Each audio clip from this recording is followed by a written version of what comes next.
But with that, I want to present our keynote speaker, who is going to give the Lupski lecture today, Professor Timothy Yu, who is here from Boston Children's Hospital and Harvard Medical School.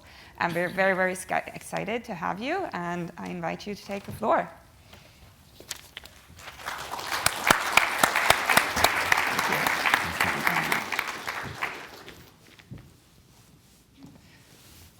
Thank you so much, Anna.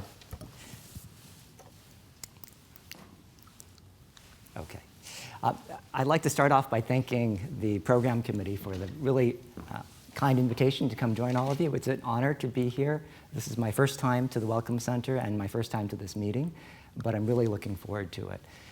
As it is my first time, though, I get to kick things off with sharing some stories about work that we're incredibly passionate about, work that we've been doing in the last 5 years. And I'll start by saying that on a personal note, I've been a neurologist and a geneticist at Boston Children's now for 15 years. And we've really had a spectacular time taking advantage of the fruits of the Human Genome Project to discover new genes, to work up fascinating copy number disorders, single gene disorders, multi-gene disorders. And discovering the basis for these conditions has been an incredibly fulfilling and critical element of the scientific enterprise. However, the work that I'm going to be describing actually takes us in a different direction that we've launched in the last 5 years about how to take these and turn these into potential treatments. And in that, it's a personal journey that came with a good amount of serendipity, but a large amount of passion, because it's engaged many folks from around the world in the rare disease community and many folks in this audience too. So I've entitled my talk Towards Interventional Genetics. That's a forward-thinking phrase that I would like to suggest to you is something that's aspirational, but it's the concept of being able to take the genetics that we use to understand the architecture of disease and to use it for interventions in a translational manner. So to set this up, first my disclosures. I have relationships with scientific advisory relationships with ad hoc consulting with 3 companies and advisory relationships and some funding arrangements with nonprofit foundations, including many in the rare disease space. So the issue that I'll be discussing today as a launch point is the issue of the gap between diagnosis and treatment. And I think folks in this audience recognize this very well, that in the last 15 years, technology has allowed us to hugely accelerate the diagnostic and the discovery odyssey for patients with medical conditions that had previously been unexplained. But we also recognize that treatments remain too scarce for these conditions. And this problem is exemplified by a very familiar concept to everyone here, which is this long tail problem in rare disease. In genetic disease, there are some 7,000 to 10,000 different conditions that have been cataloged for which there's been ascribed a genetic cause or expected a genetic cause. Of these affect something like 350 million individuals worldwide. 70% of these affect primarily children, and many of these are prematurely lethal, with 3 in 10 of these children not living past age 5. And 95% of these conditions lack any targeted treatments. And what makes this problem worse is the fact that 85% of these conditions have a prevalence of less than 1 in a million. We'll do without the pointer. They have a prevalence of less than 1 in a million as our current best estimates, making them essentially considered not commercially viable for any targeted biotech or pharmaceutical investment. This is a real challenge, however, for which there now is the hope of progress. And the idea, of course, that we recognize is that we are in a world where it's now possible to think about developing therapies, not one individual unique drug at a time, one carefully crafted small molecule that has to be honed by SAR specialists in chemistry, has to be discovered from natural products, synthesized, and tailored to a particular biological product. But now we are seeing the emergence of a growing wave of genetically targeted therapies.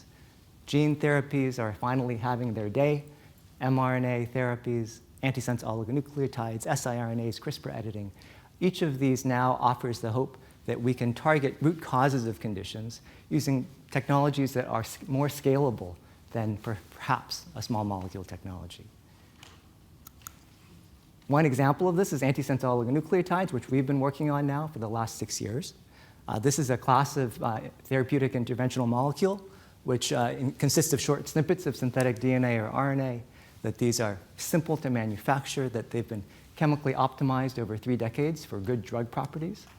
And they can be used in a variety of ways. For instance, to inhibit expression by activating cleavage of a target by activating RNase H.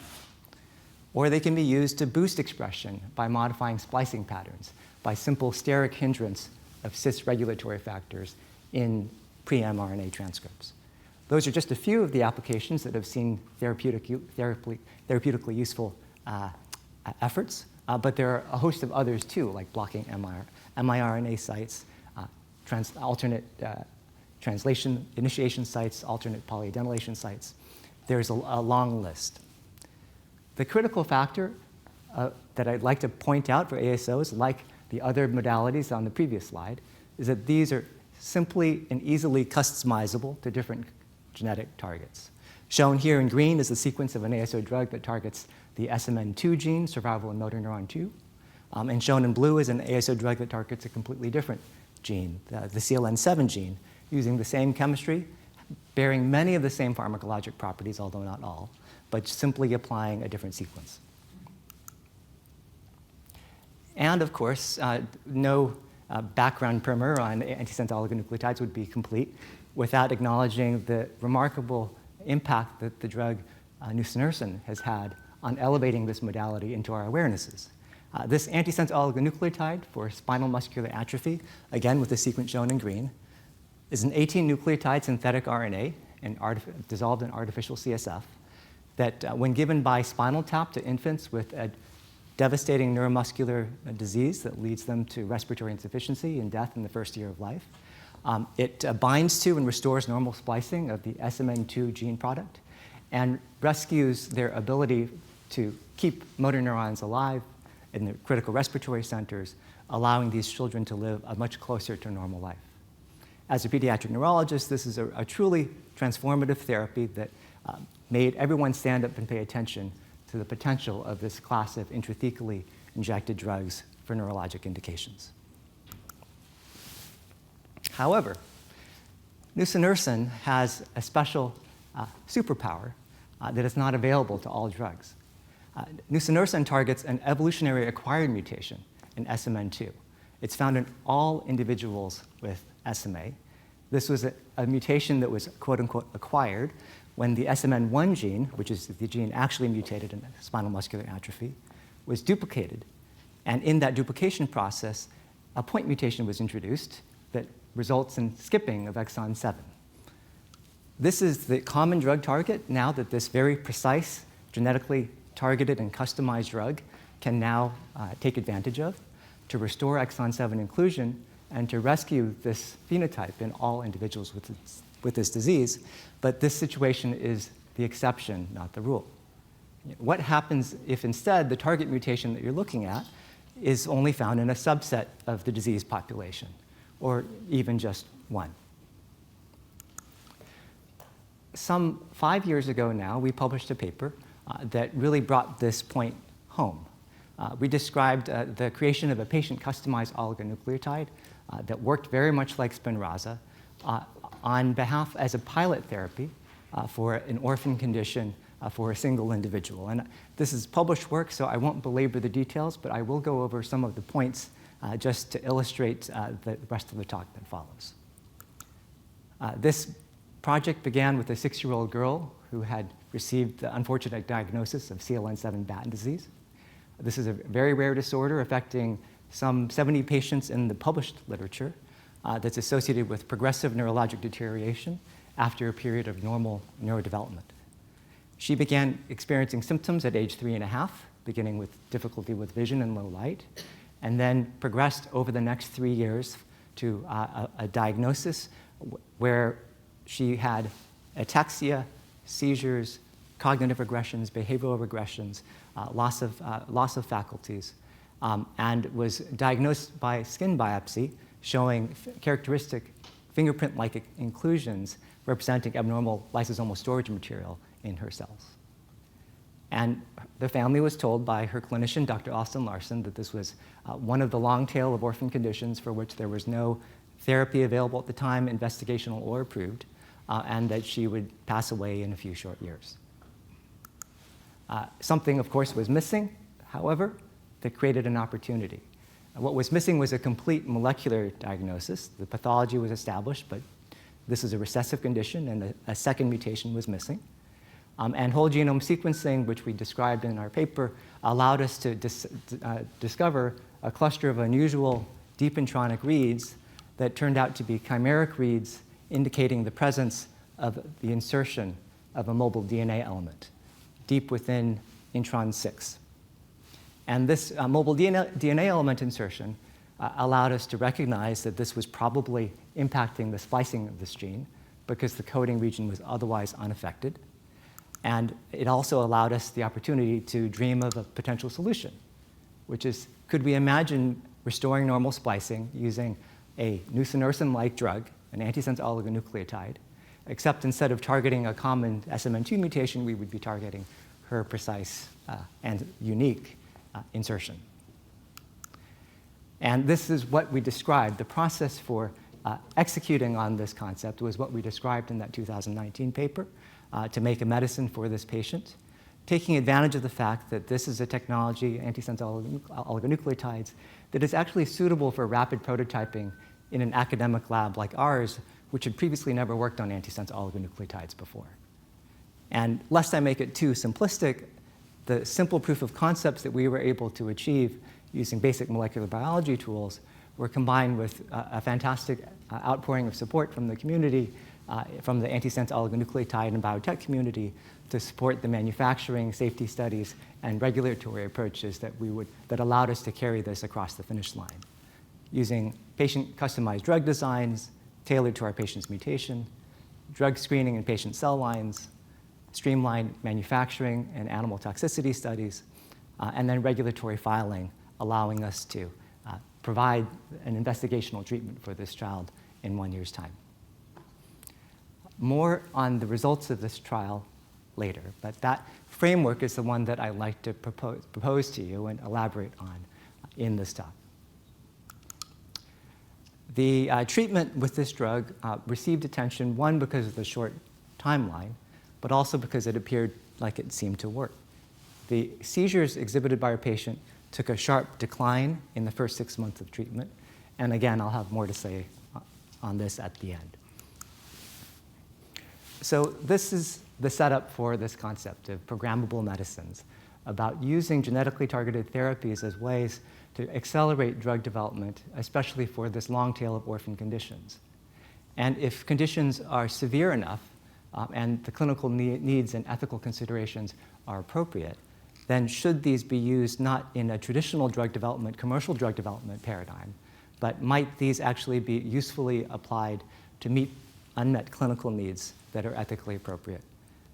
Might those approaches also allow us to scale and offer avenues for the long tail of patients who don't have other options, to help patients, while at the same time also potentially providing useful generalizable information, scientific knowledge, clinical knowledge that might help patients to follow? Can we validate targets as potential therapeutic levers? Can we probe therapeutic windows? Can we, by monitoring these patients, get pilot data on potential clinical outcome measures that could be deployed in a more traditional trial that could follow? Could that data help motivate further commercial development and de-risk investments from companies that otherwise look skeptically at the size of the population? Or perhaps, even more ambitiously, could these actually graduate to a point where they're not just pilot interventions, but actually mature and sustainable interventions in their own right?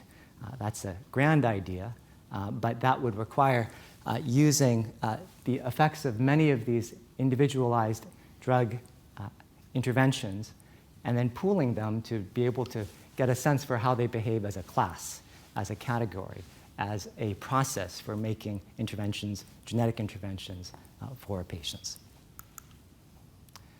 And in order to do that with ASOs or any other technologies, one would have to leverage the programmability of these conditions, their rapid customizability, hopefully a relatively simple and inexpensive manufacturing process, some easy to generalize delivery method, and then to build upon safety records and efficacy records to support this practice.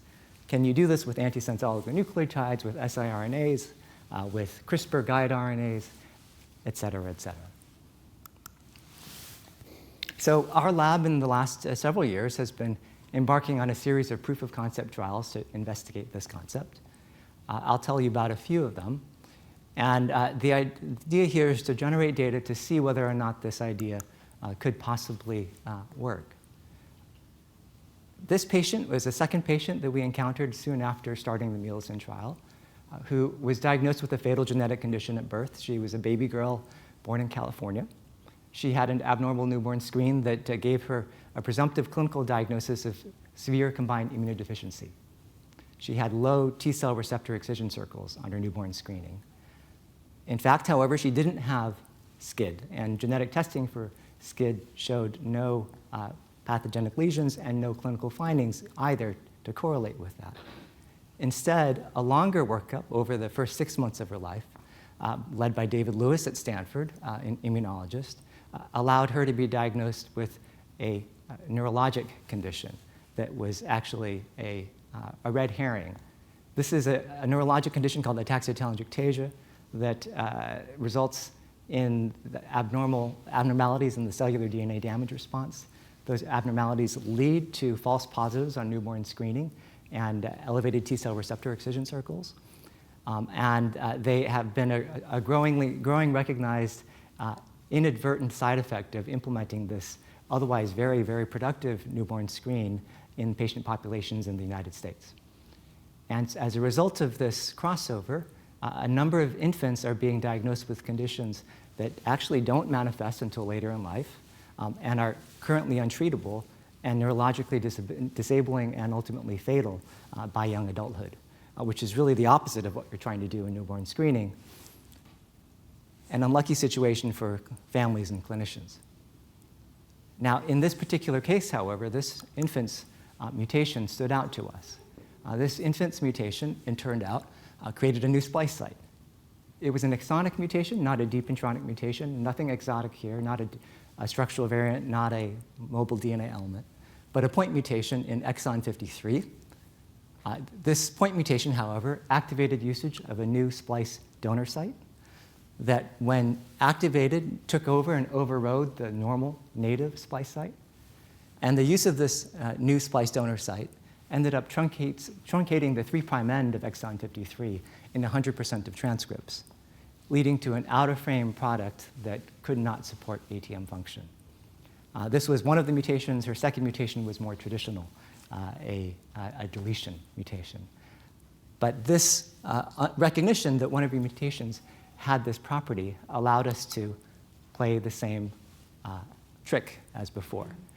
We were able to develop a patient-specific oligonucleotide treating her patient mutation, tiling the site, the new splice donor created by that point mutation, with a series of sterically hindering antisense oligonucleotides. We were able to find several that are indicated in the dark colors here in the top left that showed strong activity in terms of restoring normal splicing and suppressing missplicing. And we were able to do functional studies in patient fibroblasts, taking advantage of the known signaling pathway of the ATM kinase, signaling by activating downstream effectors like p53 and CAP1 and phosphorylating them. We could show that we could restore phosphorylation of those two downstream effectors with treatment with antisense oligonucleotide. We were further able to show, in data I'm not showing on the slide, that restoration of those downstream signaling partners was to a degree that exceeded the level of restoration the level of phospho-CAP1 and phospho-p53 that you get in mild versions of AT, in clinically mild versions of AT, suggesting that this amount of biochemical rescue was pegged to something that could have clinical consequences beneficial clinical consequences for the patient. This experimental drug was advanced through the same regulatory paths, manufacturing and safety testing paths that we had set up for Mulison. And we were able to initiate this trial for her by age 2. And I should say that this was all done in collaboration with the AT Children's Project, an umbrella organization representing global AT families that really orchestrated not only the identification of this patient, but also this patient was identified as one of 300 different families for which they had collected phenotypic and genotypic information, done whole genome sequencing, and offered it up for our analysis, and allowing us to really take a systematic approach to identifying this as the most suitable candidate with the most amenable mutation and the earliest interventional opportunity to do this right. This trial, we knew going into this trial that there would be some challenges. This is a long-term trial because this is a slowly progressive condition. Patients, I mentioned at birth, show really minimal symptoms. Now, by minimal symptoms, a neurologist can pick them out. You can detect ataxia, truncal ataxia, especially in young infants with this condition. But most parents miss them. And most parents begin to notice their developing incoordination beginning around age 5 or age 6, which is when they typically begin showing up in pediatric neurology clinics asking if something is wrong. And that's because in these early phases, in the early phase, in phase 1, they are slightly impaired but relatively stable. And then it's in this phase 2, ages 5 to 12 years, where they begin to enter a decline phase. And then after that, by age 12, they're typically wheelchair requiring. And then they plateau at a low function point. And our trial to date has been running during this early interventional window from age 2 to age 6. So we knew that we were going to be having to watch our patient for quite some time. However, 4 years later, now at age 6.5, we have reasons for optimism that this appears to be working. We've been following, among other things, MRI volumetric imaging of the cerebellum. And what you can see plotted here on the top are representative images of patients with classic ataxia-telangiectasia, patients with 2 null mutations in AT, giving the traditional textbook form of this condition. And in those patients here, you can gradually see we're focused in on the posterior fossa. You can see the cerebellum, which is relatively full in the early stages, but as you progress to the right, ages 2, 3, 4, 5, 6, and 7, you see that there's progressive thinning. There's more black space, more CSF space there interleaved amongst the folia of the cerebella. And this indicates a progressive loss of volume. Our patient has been getting serial scans every 6 months, and her cerebellum is mildly atrophied. It's detectable, but it's fuller than in the patients above. What we're working on now are quantitative approaches to try to measure this at a more statistical level. One of the challenges, however, is that most patients with AT don't show up to clinic at these young phases. We have very few scans of infants with this condition. So we're working hard on that. In the meantime, however, we also have other metrics that we're attempting to use here to apply. And these other metrics are also giving us reason for optimism. Now, what are these? These are wrist and ankle sensors. These are sensors that are worn to detect the acceleration along 3 axes of the patient's limbs as she moves about. And this is a technique that was developed by Anupam Gupta, where we've been having our patient wear these for about a week at a time every 6 months. And he's collected data on a series of neurotypically developing toddlers as well as children with AT. And what you first see in the gray and in the red are controls versus the AT patients. And what you can see is that there are clear differences in the mean peak velocities recorded by these sensors at the wrist and at the ankle that clearly separates these 2 groups across multiple time points. Our patient is shown in blue here, and this blue region here represents the area of overlap between normal and the best of the AT performing kids.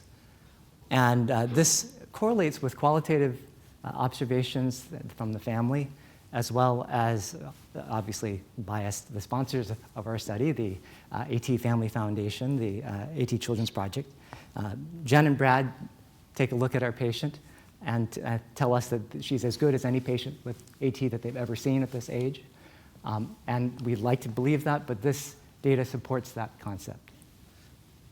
Furthermore, in data I don't have to show you, if you actually stratify the patients with AT, the control patients, the reference patients with ataxia telangiectasia in red, and you pick out those that have mild mutations, that have partially penetrant ATM mutations and are predicted to have a milder course, those patients actually are all clustered up in the red dots that are closest to our patient.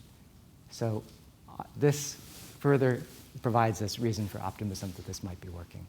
That being said, I think we'll clearly know more as time goes on, and in the next year or two, we hope to get a more definitive readout. Working with this community allowed us to address other questions. These are precise mutation-specific therapies. How many patients like this are actually out there, and how do we systematically identify them?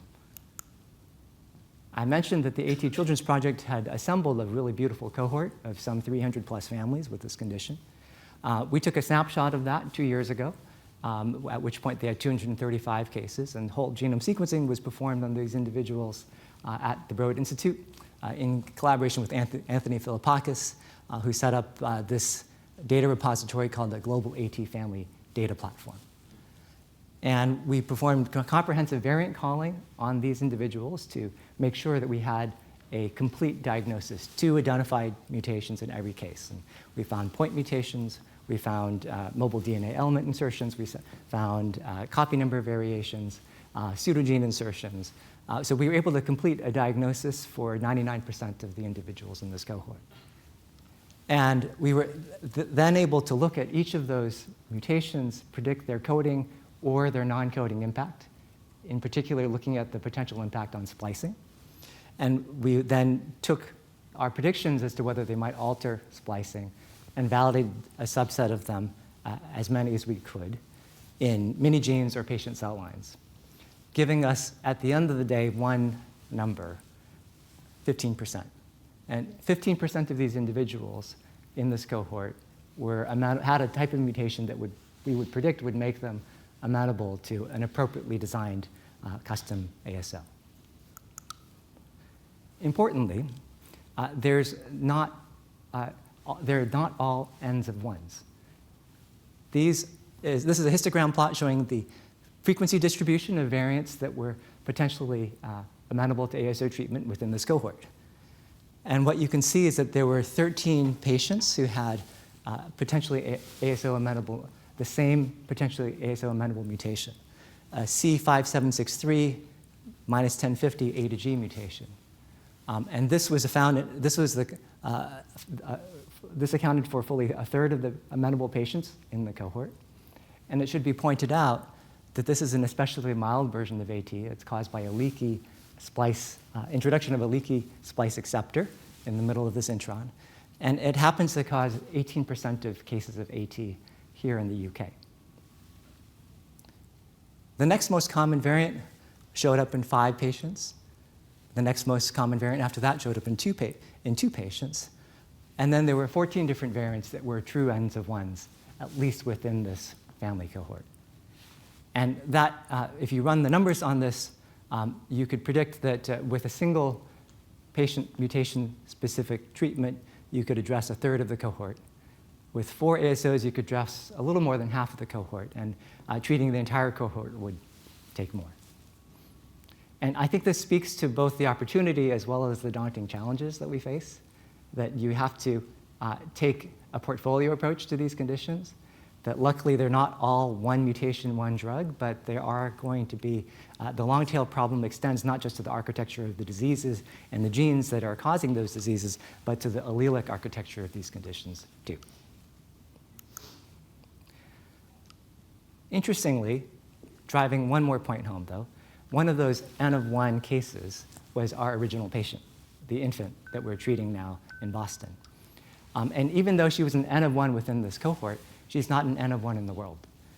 In fact, we soon, about 2 years after starting our study, happened across a second individual originally from Turkey, but living in Germany. And this young individual was slightly older, but we were able to enroll him in our trial. We started him in Boston, got him started on treatment for a year. And then in collaboration with the University of Tübingen, Mathis Sanofsik and Rebecca Schul, we continue to treat him and monitor him here on the continent. And we've also identified 5 more children in Turkey, living in Turkey, and are working hard with collaborators and families there to navigate their regulatory system to see if this can be expanded. So not all N's of 1s are N's of 1s. All right.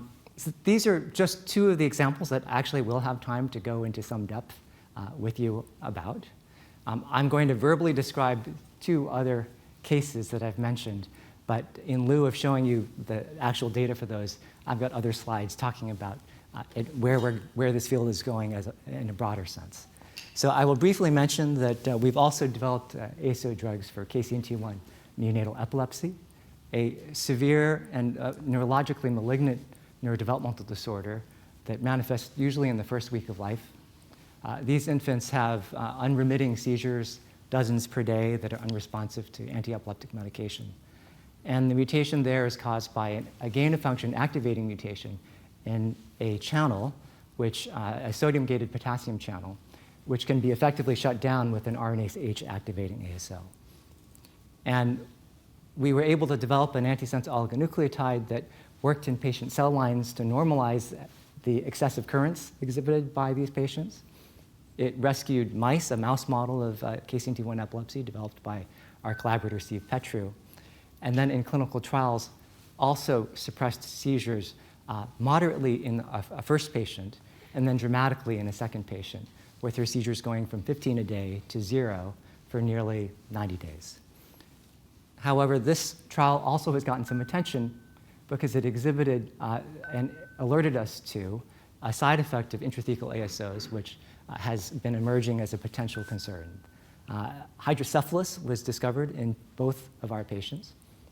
And this, concomitantly with a report from a Roche-sponsored trial for Huntington's disease showing ventricular expansion in a set of adults getting this drug, got us onto the point that at very high doses, we have to be aware of and watch out for potential side effects from these conditions, especially if you're dosing them at high levels. But having said that, this is an area that the field is working hard on, and we've gotten permission from the FDA to resume dosing in one of our patients who now has a VP shunt, and we're using lower and slower dosing to try to find the Goldilocks dose at which we can elicit the seizure reduction that was so dramatic before without causing the ventricular expansion.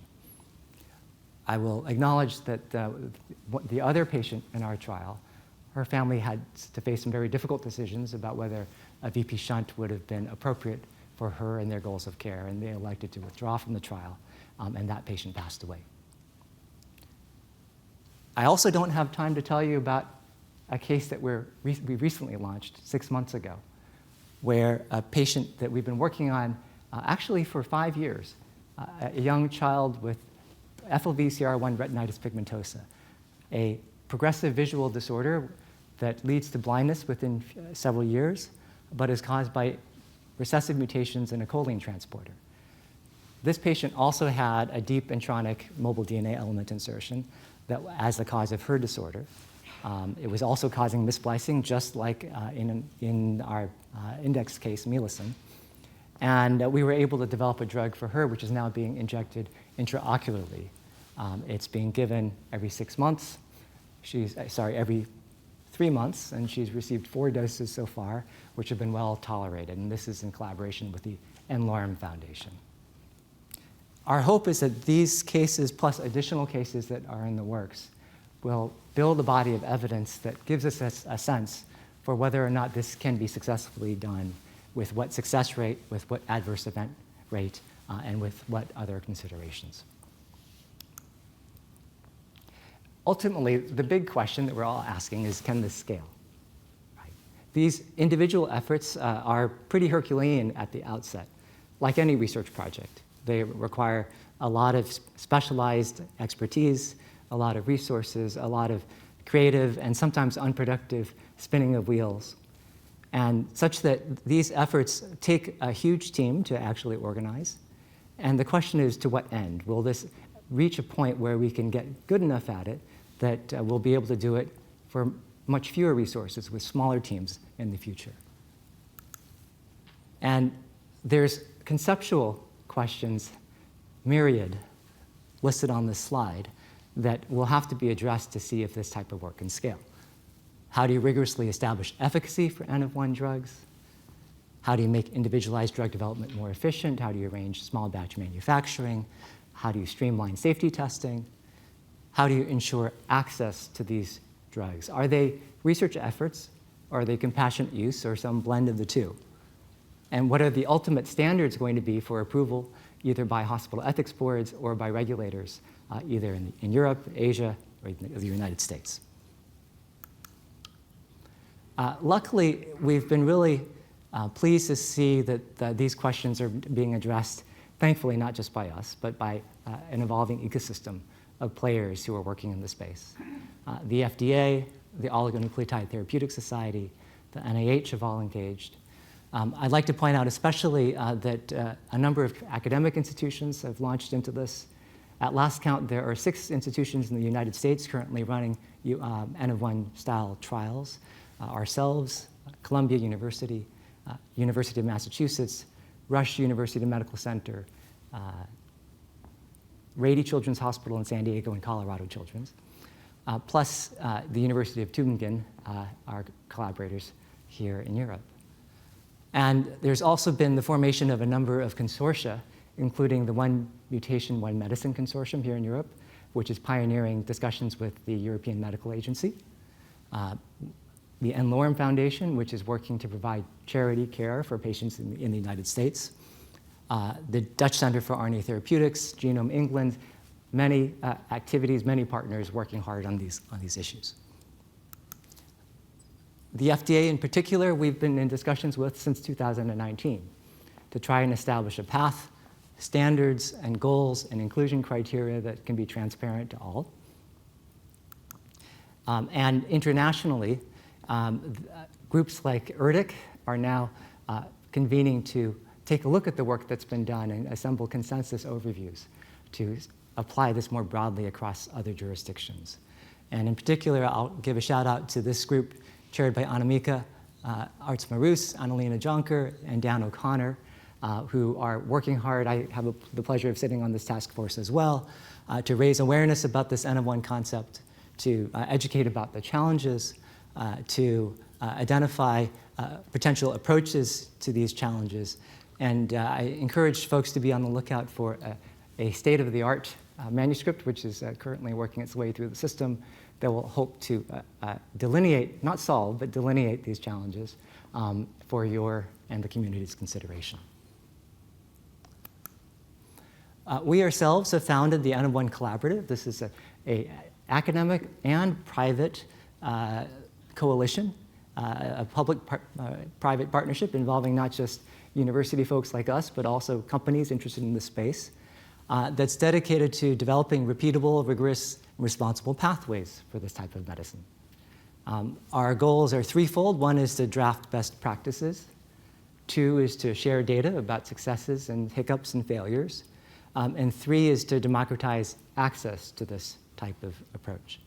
And if you're interested at all, please come visit the website on the bottom left.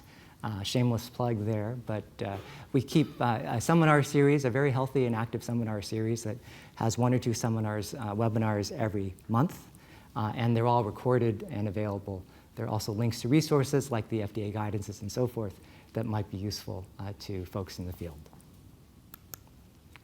And again, I'd highlight these 3 areas that we are currently working on, critical projects, connecting patients and scientists, open sourcing the processes for making these programmable medicines, and training the next generation of interventional geneticists and scientists.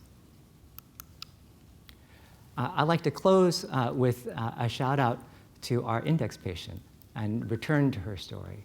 I described how when we published our paper in 2019, we were all buoyed by the fact that, one, we were able, with the community's help, to make this drug so quickly for her. We were buoyed by the fact that her seizures seemed to respond so beautifully in that first year. And as we continued to follow her course, in the second year, her seizures remained low. This was a stable and sustained effect. We were able to, in fact, even increase the dose somewhat in the second year and see what appeared to be a further response in her seizure frequency responsive to that intervention. However, we were tracking multiple measures in this trial objectively, and of course the family was watching everything closely. And the family, beginning in year 2, began reporting to us that, yes, the seizure suppression was fantastic, and it was greatly improving her quality of life not to be having minute-long seizures every single day. But her communication and her responsiveness was dwindling, and her ability to feed herself was dwindling. These were all areas where she had gains in the first year or 2, they reported, but by the end of year 2, she was beginning to lose those. And towards the end of that second year and towards the beginning of her third year, they told us that it was time to make some difficult decisions for Mila, and really looking ahead to what she would want best for the goals of the trial from the beginning.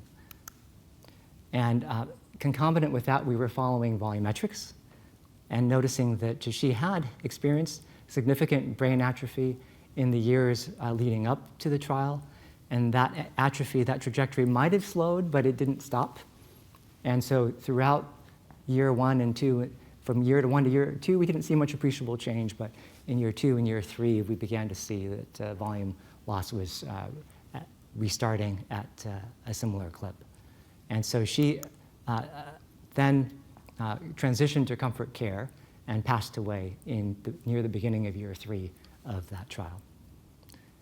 Now, one of her legacies to us, first is that her case and a few others that shortly followed served as the first FDA guidances. Now we have first regulatory comments on the space, giving a pathway to encourage others to explore this.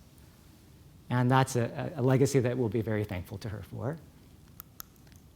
A second legacy is shown on this slide. Her family was gracious enough to offer us permission for a research autopsy.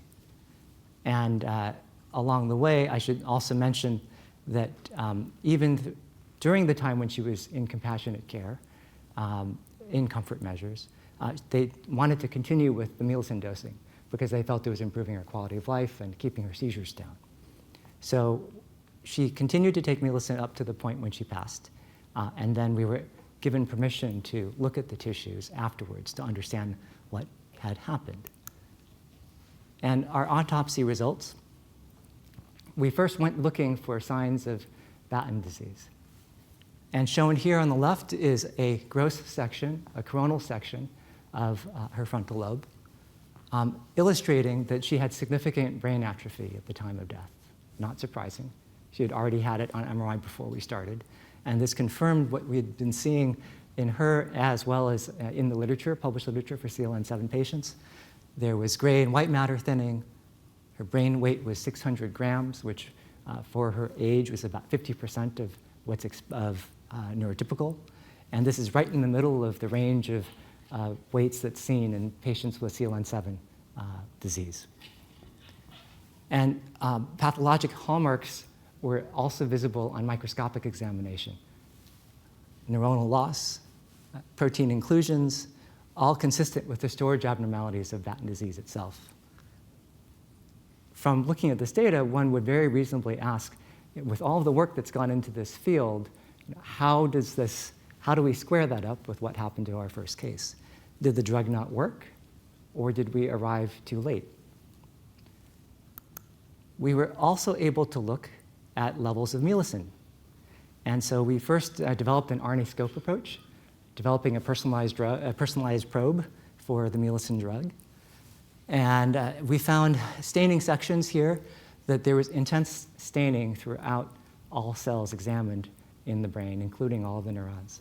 It was also found extensively in macrophages. Macrophages are what eats up the drug in extensive animal studies have shown that when you administer ASOs into the CSF, it's exposed through the meninges, and it's there, elicits a macrophage response, which is non-adverse, non-toxic.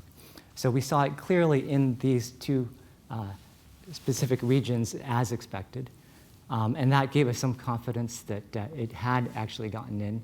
The question was, did it get into the right regions at enough levels to do something? So we took another approach. We looked at LC mass spec. And together with Charles River and with team members Chiyu Zhang and Mike Miller, a very talented neuropathologist in our group, we looked by mass spec quantitatively at levels of mucin across some 30-plus different tissues that were donated to us by the family. And this here shows that they're in blue, the levels of mucin recorded across different brain regions. And the scale here goes from 0 up to 500 micrograms per gram. And what you see is a gradient of drug distribution that is highest at the bottom of the spinal cord and lowest at the top of the brain with some noise in between.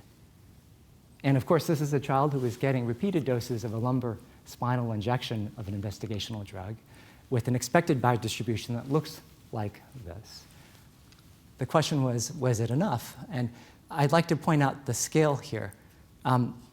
We actually know from studies of, from animal model studies of the drug nusinersen, what the expected EC50 in tissue of splice modulating ASOs is. And the expected EC50 for a drug like nusinersen in humanized mouse models is between 1 and 20 micrograms per gram of tissue. And that graphed on our slide here is the green threshold that I've got shown here. And of course, that's nusinersen data, it's not mucin data. But our in vitro cell culture work shows that nusinersen and mucin have essentially equivalent EC50s. They have EC50s in the low tens of nanomolar range, suggesting that it's not entirely unreasonable to posit that the in vivo EC50s for nusinersen might be ballpark around similar to those for mucin. And so we actually think that there was quite a steep gradient, but that in most brain regions, not necessarily all, but in most, that there should have been enough drug to have bioactivity. To look at this further, Chiyu, of course, then finally looked at actual drug target engagement. And he used the same qPCR methods that we'd used in cells to look at levels of normal splicing versus abnormal splicing.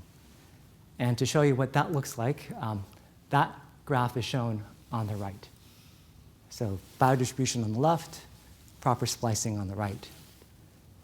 For reference here, the red bars show levels of proper splicing of the CLN7 target obtained from in vitro cultured cells. These are Mila's skin cells, fibroblasts, cultured from our patient. And what you'll see is 3 short red bars representing untreated cells, either iPSC-derived neurons, untreated fibroblasts, or fibroblasts treated with a mock non-targeting antisense oligonucleotide. And then the last red bar here that sticks out a little bit over the dotted line, that was the effect of 200 nanomolar introduction of mucin after 24 hours. So we were able to boost levels of normal splicing from tenfold to about around 10% to about 20% in this particular experiment. And in contrast, now in blue are all of the responses that we recorded from tissues. And each of these really showed a surprising amount of rescue, up to 80% in some tissues. Some tissues, however, received less of a benefit from the ASO drug, including the anterior hippocampus right there, and other regions like, in general, deep nuclei, which are known to be regions where antisense oligonucleotides have a difficult time reaching when given by spinal tap.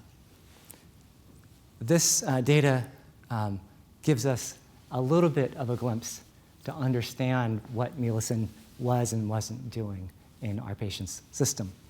And our interpretation of this is that it did appear to be engaging its target. It did appear to be doing its job, getting to the right places and eliciting the right effect.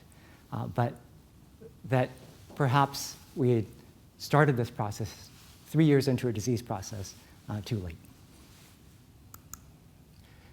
This last graph shows just the correlations between mucin concentration and proper splicing across the neuraxis, showing that this appears to be following an expected dose response. So with that, I'll stop and thank the folks that were involved in all of this work. We have a team of some 20 folks in our laboratory that have done all the bench work for this, and also they organize the clinical trials, coordinate the regulatory submissions. We have the privilege of working with an additional 5 clinicians, attendings, neurologists, and nurse practitioners and other staff anesthesiologists at our hospital to actually run these trials. And we have many collaborators to thank as well, both outside of the institution and within. So thank you so much for your attention. Happy to take any questions.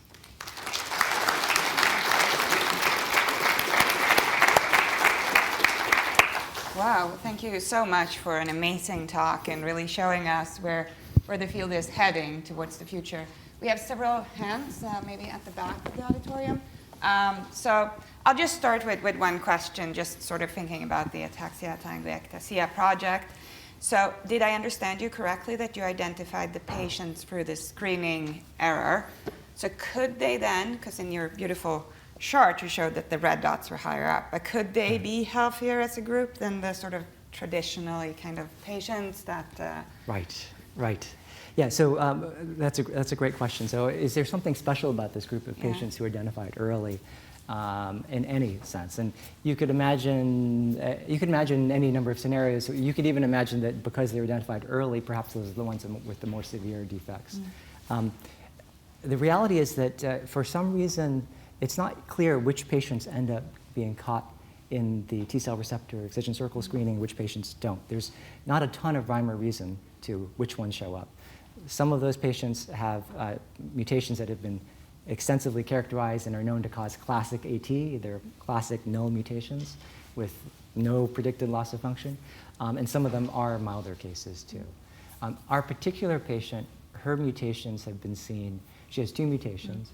One of them actually deletes 6 amino acids that are in the critical kinase domain of the ATM gene, so we expect that. And prior evidence also supports this being a molecular null. And then the actual ASO amenable mutation has been reported and has been also studied experimentally, not by us, but by another group. And that also has been shown to have no enzymatic function. So we think it's a classic. Okay, thank you. Thank you for the inspiring talk. I'm Tikat Kemalat from Tbilisi, Georgia. So my question is a short question about KCNT1 treatment. You launched the treatment in 2020, and my question is, the seizures decreased dramatically, but what about the development? Was it also, how do you observe the development? Because one is to cease the epilepsy, and the other is the development. Thank you. Right, perfect. Yeah, it's a really critical question. And we really don't have the answer yet. And the reason we don't have the answer yet, one patient was treated for a full year, and her seizures lessened, but in that year's time, I can't say that we got a clear signal of neurodevelopmental improvement. The family certainly reported her reacting to things more qualitatively differently than she had in the past. But our measures for objectively measuring this at the clinical level are pretty blunt, as you know. And in that year's time, I don't think that we could clearly move the needle. And at the end of the year was when we discovered that she had hydrocephalus. And so that was also complicating the proper answer to that question. The second patient, who had the very dramatic reduction in seizures, that dramatic reduction came within the 3rd month of treatment. And the dramatic reduction was soon followed by a slight enlargement in the ventricles that, given what we found in the first patient, bought her a neurosurgical intervention and a VP shunt and stopping the drug.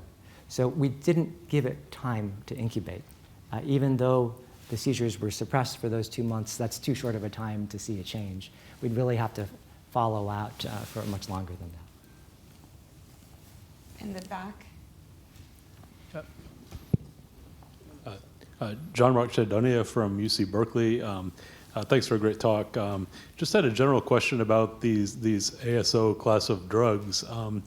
They seem quite promising, but I wanted to see if you could comment on the relative benefit of giving ASOs, which have to be given again and again to the patient throughout the rest of their lives, versus sort of CRISPR-based therapies that might do kind of a one and done fix for their mutation. Yeah, thank you. That's a really great question. So there are some therapies, of course, that can be given once and then with durable effect lasting decades or maybe a lifetime. And there's some therapies there where the drug has a long half-life, but you have to give it repeatedly. In this particular case, for me as an investigator, I see this actually as a feature, not a bug. And the reason I say that is because one of the challenges of one and done dosing is that you have to get the dose level right. And you only have one opportunity to give the drug. And if that one dose that you choose, that your viral titer is 10-fold off or 100-fold off, you might have wasted your one shot and introduced immune responses that now preclude you from giving a second shot. Or, heaven forbid, you give an overdose, and now you can't take that back. I think that with antisense oligonucleotides used in this more investigational manner, the fact that you can give them repeatedly allows you to titrate the dose, to start with low doses and then to slowly titrate up, and allowing you to hopefully fine-tune it and find a level which does show benefit. And that kind of ability to optimize, I think, is actually helpful in this particular case. I also think that SMA provides a really beautiful example for how these are really complementary. It's not that one is better or the other, but the success of Spinraza now allowed for the one-and-done drug, the Zolgensma, to be created. These sorts of pathfinding efforts with ASOs could let you then get to the point where you do try to do it now all in one shot. So we'll just take one question first from the digital audience. Yes, so Mark Ponsford is asking, he has two questions. He is asking if you can comment on the impact of the therapy on the immunological features in the disease. On the immunological features. Mm-hmm. And also he's asking if you would consider any alternative delivery methods to boost intracerebral bioavailability for Melazine.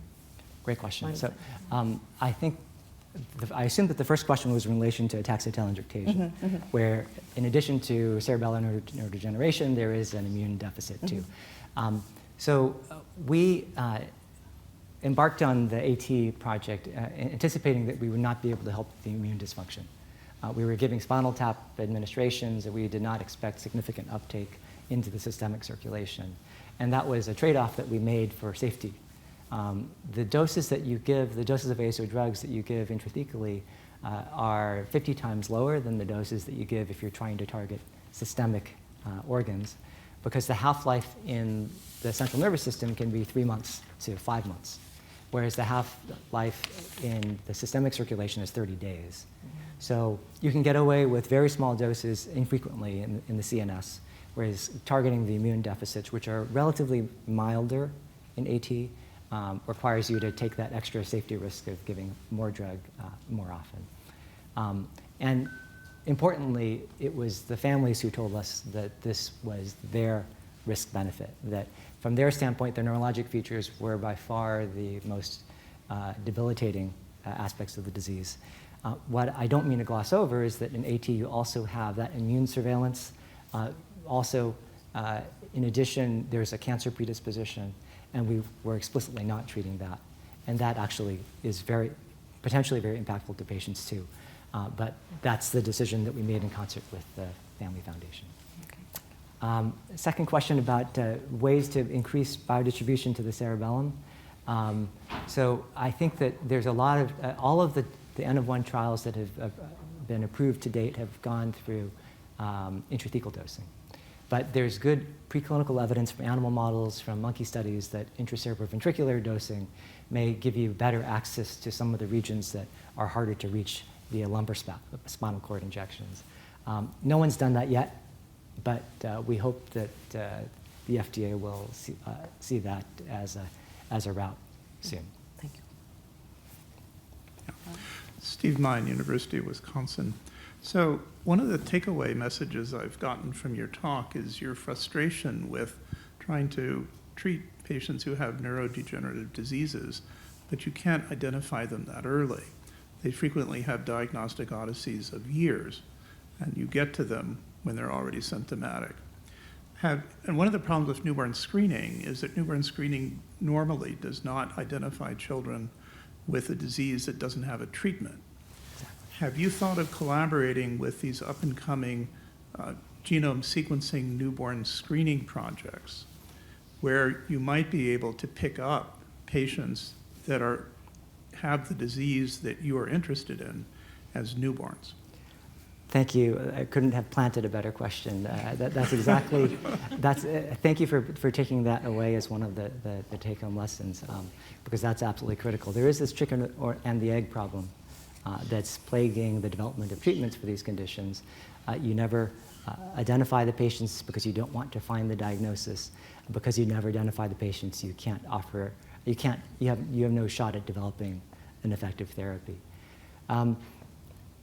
Stay tuned. I think that there are many folks that are really excited about solving this problem. There are countries such as these, which are launching large-scale initiatives to sequence newborns with whole genome sequencing at birth. And there are really productive discussions underway to see if we can't. We're going to be finding more and more of these patients at younger and younger ages, like our second patient, like our AT patient.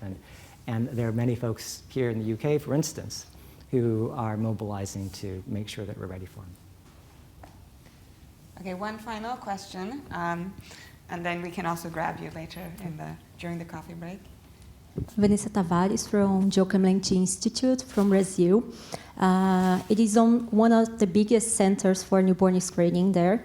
And I'm personally interested in the recent pilot studies to perform the newborn screening for Duchenne muscular dystrophy. And could you please comment about the treatments available for these children? Because there are a lot of mutations related to this condition. And the main concern is about everyone has correct treatment when diagnosed. Thank you. Duchenne's is a really interesting example to highlight. It really does show both the shape of the solution, but also sort of shows a lot of challenges too. What I mean by that, the Duchenne's field actually has been ahead of the game in terms of this long tail problem for about a decade. It's been long recognized that exon skipping therapies for Duchenne's have to be matched to the allelic architecture of mutations in the DMD gene. And the allelic architecture allows for some fraction of patients to be treated with exon 51 skipping agents, some fraction to be treated with exon 53 agents, and then there's a long tail of less common mutations that should be addressable with exactly the same technology. So this is a well-recognized problem. The challenge in the Duchenne's muscular dystrophy field has been that despite there being FDA-approved drugs for several of these, they don't work as well as we'd like. And they don't get into muscle as well as we'd like. And there are many people who are working on fixing that, probably some here in this audience. But I think that it's a problem that once we have really transformative therapies, I think that the Duchenne's field is poised to really take that and to bring it to all the patients of the population. They already know which ones have these mutations. It's just a matter of finding the drug platform that gets enough drug in to really to make them better. Wonderful.